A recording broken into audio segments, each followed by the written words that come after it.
In this video, I'll show you how to create a form in BASE44.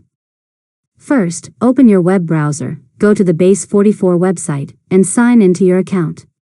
Then open the app where you want to add a form. Next, open the AI Builder or chat and describe the form you want to create.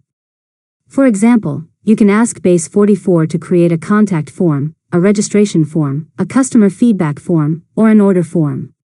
Be sure to mention the fields you want to include, such as name, email, phone number, or any other information you need to collect.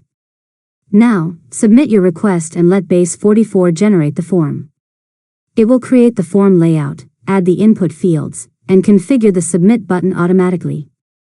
Review the generated form to make sure it includes all the fields you requested. After that, ask BASE44 to connect the form to your database or backend so submitted information can be stored.